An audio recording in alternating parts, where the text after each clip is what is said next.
বছরের প্রথম ভিডিও, মিষ্টি কিছু না বানালে হয়। আর তো সেই লেভেলের ঠান্ডা পড়েছে এইবার, তাই পিঠে আর মিষ্টি রসমালাইয়ের দুটো কম্বিনেশনের রেসিপিটা বানাচ্ছি। জানি না এটাকে কি নাম দেব, বাট যাই হোক, দেখতে যেরকম লোভনীয়, খেতে কিন্তু বেশ। বানানোর জন্য একটা বাটিতে একটু চালের গুঁড়ো, সুজি, লবণ আর দুধ দিয়ে ভালো করে মিক্স করে নেব। আর কিছুক্ষণ রেখে দেব যাতে সুজিটা ফুলে ডাবল হয়ে যায়। ততক্ষণ একটা মালাইয়ের মিক্সচার বানিয়ে নিচ্ছি। একটা প্যানে দুধ চালিয়ে নেব আর ওর মধ্যে দুটো এলাচ দিয়ে একটু পাটালি গুঁড়ো অ্যাড করছি।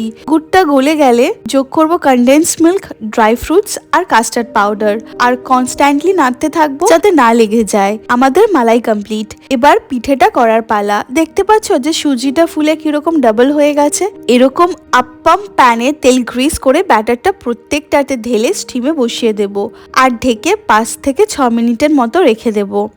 এরপর ঢাকনা খুলে সবগুলোকে উল্টে নেব।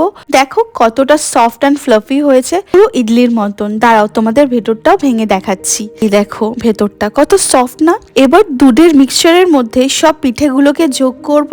ব্যাস কমপ্লিট রান্না। কিছুক্ষণ ঢেকে রাখবো যাতে সব পিঠেগুলো ভালো করে ভিজে যায়। আর ঠান্ডা হলে পরিবেশন করো, উপরে আরো কিছু ড্রাই ফ্রুটস ছড়িয়ে। তো ফ্রেন্ডস, তোমাদের এই ভিডিওটা কেমন লাগলো জানিও। দেখা হচ্ছে পরের ব্লগে। বাই।